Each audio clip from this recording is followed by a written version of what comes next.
하나님께서 주시는 말씀은 학개 2장입니다. 학개 2장 1절부터 9절까지의 말씀 우리 함께 묵상해 가도록 하겠습니다. 여러분, 우리가 살다 보면 때때로 우리의 인생 가운데 어떤 지점에서 다시 시작해야 하는 것만 같은 그러한 순간을 우리가 맞이합니다.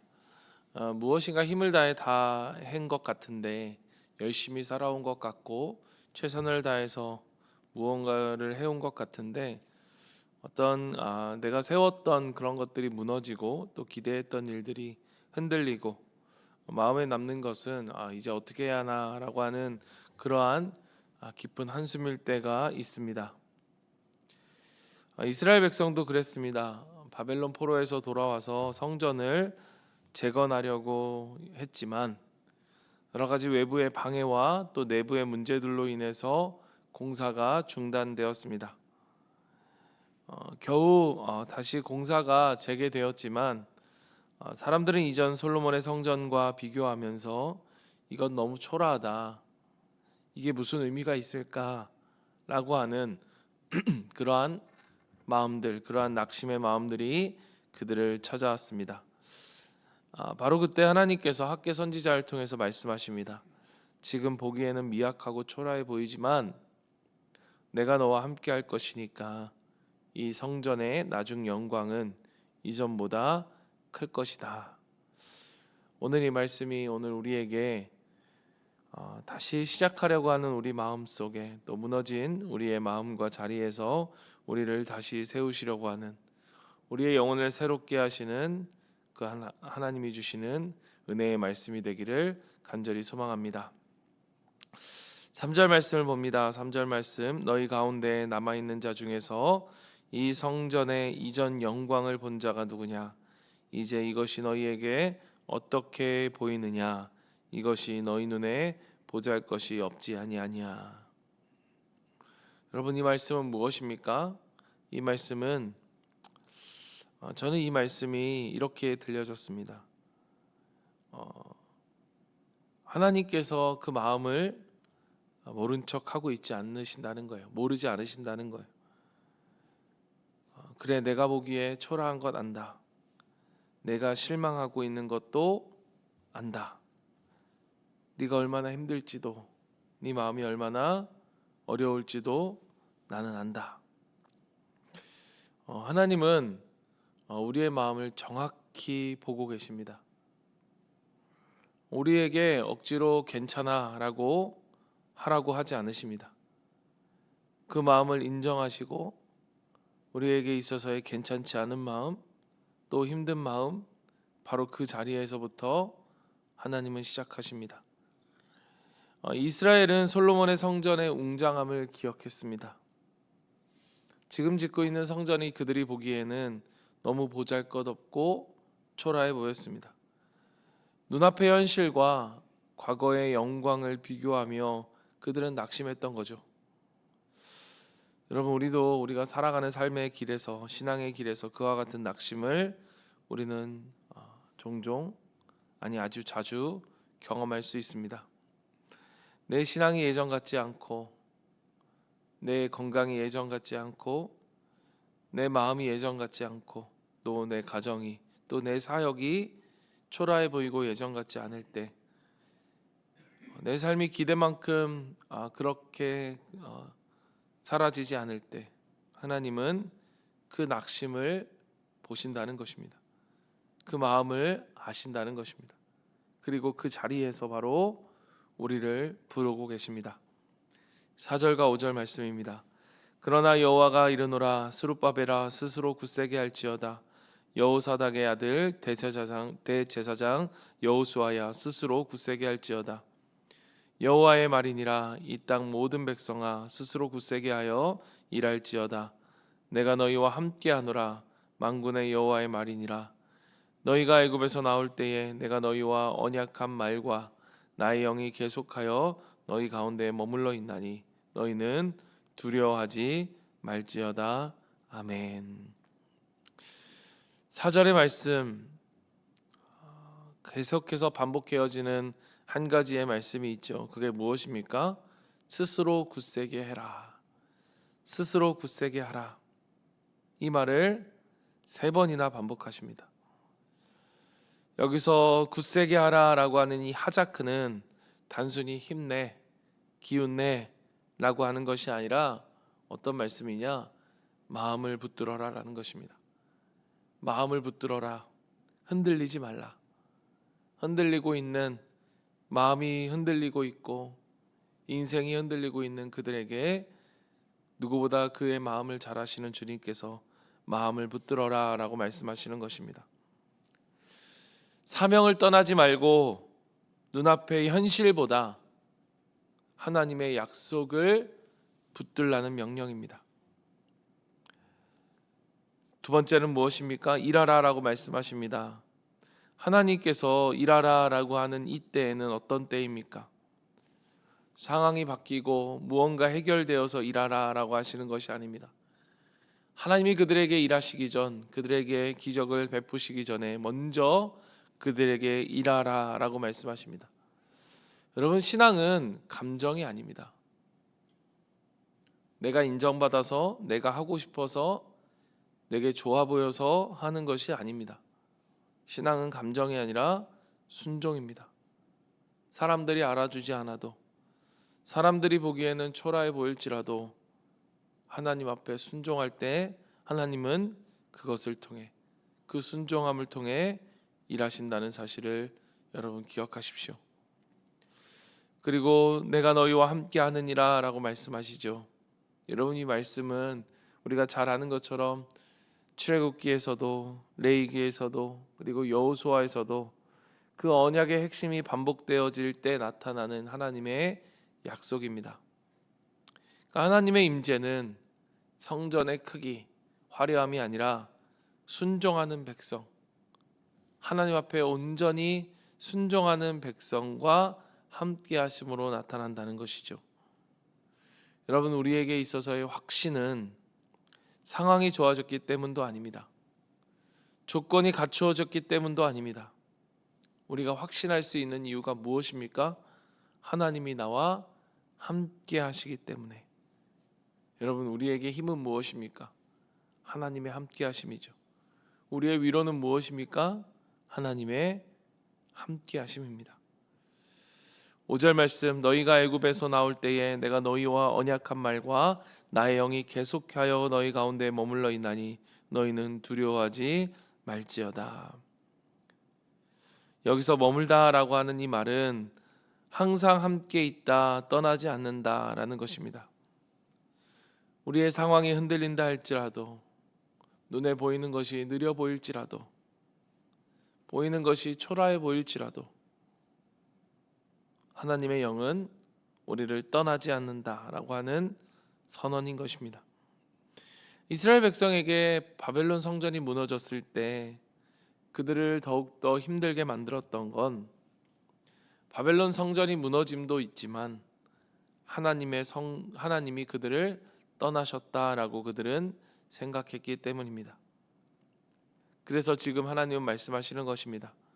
너희 눈앞에 있는 그 성전이 아무리 작고 초라해 보일지라도 하나님이 내가 너와 함께 한다라고 하는 이 사실을 기억해라.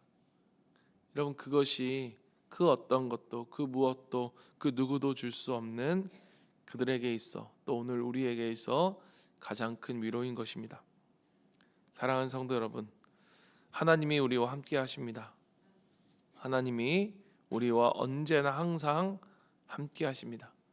우리의 눈에 보이는 것을 넘어서 우리와 함께 하시는 하나님, 여러분, 그것이 우리에게 가장 큰 위로가 아니겠습니까? 6절과 7절, 여기서부터 하나님은 너희가 보는 작은 현실보다 내가 이루어갈 큰 계획을 보아라 라고 말씀하시면서 우리에게 말씀하십니다. 6절 7절, 만군의 여호와가 이르노라, 조금 있으면 내가 하늘과 땅과 바다와 육지를 진동시킬 것이요 또한 모든 나라를 진동시킬 것이며 모든 나라의 보배가 이르리니 내가 이 성전의 영광이 충만하게 하리라. 만군의 여호와의 말이니라. 아멘. 이 말씀은 두 가지 의미가 있죠. 하나는 역사적인 성취입니다. 그러니까 그들 가운데 페르시아와 주변 나라들의 이 성전을 지어가는 데 있어서 재정적인 지원이 이루어져 그 성전은 점점 더 풍성해짐으로 성취되어지는 역사적 성취가 있다면 더 궁극적으로는 무엇이냐? 모든 나라의 보배라고 하는 이것, 모든 나라의 보배는 누구입니까? 궁극적으로 예수 그리스도를 가리키죠. 그러니까 이 예수님께서 결국 이 성전이 가리키는 것은 무엇입니까? 이 성전이 보여주는 것은 무엇입니까? 바로 예수 그리스도. 예수 그리스도가 성전의 영광의 왕성이라는 것입니다. 여러분, 우리가 하고 있는 것, 여러분 누군가를 위해 하는 것이 아닙니다. 우리가 하고 있는 것, 그것은 하나님의 나라, 하나님의 영광, 그 큰 그림 속에 있다는 사실을 여러분 기억하십시오. 그것이 아무리 작고 초라해 보일지라도 우리는 무엇을 위해 일하는 것입니까? 사람을 위해 일하는 거 아닙니다. 하다못해 여러분 우리가 목원을 위해서 일하는 것도 아닙니다. 누구를 위해 일합니까? 하나님의 영광, 하나님을 위해 일하는 것입니다. 하나님은 우리가 일하면 그 일함을 통해서 그 작은, 여러분 우리가 무엇을 할 수 있겠습니까? 하나님의 영광을 위해 할 수 있는 우리의 것이 무엇입니까? 사실 아무것도 아니죠. 그런데 하나님이 그 일을 통해 하나님의 영광을 이루신다는 것, 여러분 이게 우리에게 누구도 줄 수 없는 가장 큰 영광된 삶으로의 초대이고 부르심이고 우리에게 있어서 가장 큰 영광 아니겠습니까? 8절 말씀 보십시오. 은도 내 것이요 금도 내 것이니라 만군의 여호와의 말이니라. 아멘. 여러분, 백성들은 우리도 마찬가지겠지만 여러분 눈에 보이는 것들에 걱정과 두려움이 있습니다. 그들 역시도 마찬가지였을 것입니다. 이 성전을 지어야 하는데 필요한 재정과 자원이 부족해 보였습니다. 무언가 일을 해야 되는데 사람이 없어 보입니다. 무언가 하고 싶은데 재정이 부족해 보입니다.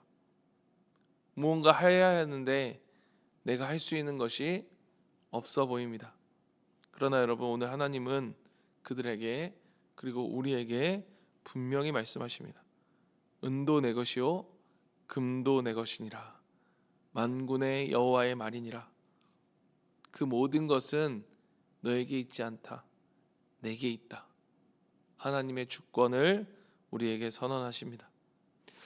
여러분, 우리에게 있어서 이 모든 것 하나님이 하신다라고 하는 분명한 확신이 우리 가운데 있길 바랍니다.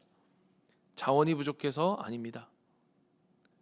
은도 내 것이고 금도 내 것이라고 하는 하나님을 향한, 하나님의 주권을 향한 믿음, 우리에게는 이 믿음이 필요합니다. 하나님은 하나님의 일을 위해 하나님의 방식을 통해 하나님의 일들을 이루어 가신다라는 사실을 기억하십시오. 9절 말씀입니다. 이 성전에 낮은 영광이 이전 영광보다 크리라 만군의 여호와의 말이니라. 내가 이곳에 평강을 주리라 만군의 여호와의 말이니라. 아멘. 계속해서 이 학개 선지자는 그들에게 말합니다. 만군의 여호와, 만군의 여호와, 만군의 여호와. 여기서 영광이라고 하는 카보드라고 하는 말은 물리적인 웅장함을 말하지 않습니다. 하나님의 임재의 깊이를 말합니다. 솔로몬의 성전은 지금보다 작았지만 솔로몬의 성전보다 지금 그들이 짓고 있는 이 성전은 작고 초라했지만 그러나 그 성전에 누가 계십니까? 예수 그리스도가 서 계십니다. 하나님의 아들, 하나님의 독생자, 그가 육신의 몸을 입고 친히 오셨기에 그 성전의 영광은 이전과는 비교할 수 없는 거죠. 우리의 인생도 마찬가지입니다. 여러분, 우리가 겉으로 드러나는 화려함보다 우리와 하나님과의 그 관계 속에서 깊어지는 그 주님의 임재가 우리 속에 더욱더 깊어질 때 여러분, 우리의 나중 영광은 더욱더 더 영광스러운 모습으로 커지게 된다는 사실을 기억하십시오. 말씀을 마치겠습니다. 학계 2장은 낙심하는 백성들에게 주신 하나님의 말씀입니다. 오늘 우리에게도 동일하게 말씀하십니다. 네가 시작하는 것이 작아 보일지라도, 너의 지금의 모습이 초라해 보일지라도 낙심하고 절망하고 염려하지 말라. 내 인생의 회복이 더딜지라도 주님께서 함께 하시면 만군의 여호와가 너와 함께 하시기에 너의 영광은 이전보다 더욱더 클 것이다. 오늘 우리의 작은 순종을 통해서 큰 영광을 세우시는 하나님을 믿음으로 믿고 살아가는 그 놀라운 위로 가운데 살아갈 수 있는 저와 여러분이 되기를 간절히 소망합니다. 아멘. 우리 이 시간 같이 한번 기도하겠습니다. 주님, 내 앞에 보이는 현실이 아니라 주님의 약속을 바라보겠습니다. 그렇기에 절망과 낙심 대신에 순종을 선택하겠습니다. 주님, 내가 작은 시작일지라도, 그리고 내가 하고 있는 이 일이 힘들고 때로는 무슨 의미가 있을까 생각할지라도 이것이 하나님의 나라를 위한 것이요 하나님의 영광이요 그렇기에 나의 영광임을 믿습니다. 주님, 우리의 마음속에 하나님의 함께하심 이 임재가 더욱더 깊어지게 하여 주시옵소서. 우리 이 시간 오늘 말씀을 붙들고 우리에게 주시는 그 약속의 말씀을 붙들고 이 시간 기도하고요. 기도할 때 여러분, 우리가 우리 주변에 있는 환우들, 정말로 기도가 필요한 사람들이 있습니다. 마음이 낙심하고 그런 어려움 가운데 있는 우리 성도들을 위해 기도하길 원하고, 육신의 질병뿐만 아니라 여러 가지 사역과 또 헌신과 또 그러한 속에서 실망하고 좌절하고 그러한 마음이 우리 가운데 들 때 우리가 오직 하나님의 말씀을 붙들고 사단의 마음들을 또 물리쳐가고 세워져 갈 수 있는 우리가 될 수 있도록 해달라고 이 시간 같이 한번 기도하고요. 우리 내일 있을 수요 기도회를 위해 기도합니다. 우리가 다른 것보다 기도를 선택하고 무엇보다 하나님을 향한 찬양을 선택하며 예배를 선택하는 그 자리에서 회복은 시작될 것입니다. 하나님, 그 자리가 회복의 자리가 되게 하여 주시옵소서. 와서 기도하는 모든 사람들마다 기도의 응답을 경험하는 놀라운 은혜가 있게 하여 주시옵소서. 우리 이 시간 같이 한번 각자의 기도 제목들을 또 가지고 이 기도 제목들 말씀을 붙들고 함께 기도하며 나아갑니다. 기도하겠습니다. 하나님 아버지, 감사합니다. 주님, 우리를 위로하시는 주님, 우리의 일들이 자꾸 초라해 보일지라도 하나님, 제자리를 걷는 것 같고 아무것도 아닌 것 같고 누구도 알아주는 것 같지 않고 하나님, 그러한 일일지라도 이것은 하나님을 위한 일이요 하나님의 영광을 위한 일임을 기억합니다. 오늘 우리에게 말씀하시고 우리를 위로하시는 주님의 음성을 듣습니다. 하나님, 내가 너를 안다, 너의 마음을 안다. 이 모습을 보며 초라해 보이고 낙심하고 절망하는 너의 마음을 안다. 우리를 위로하시는 주님, 그러나 여기에서의 끝이 아니라 우리와 영원히 함께 하시며 만군의 주 여호와 하나님께서 우리와 함께 하시기 하나님 아버지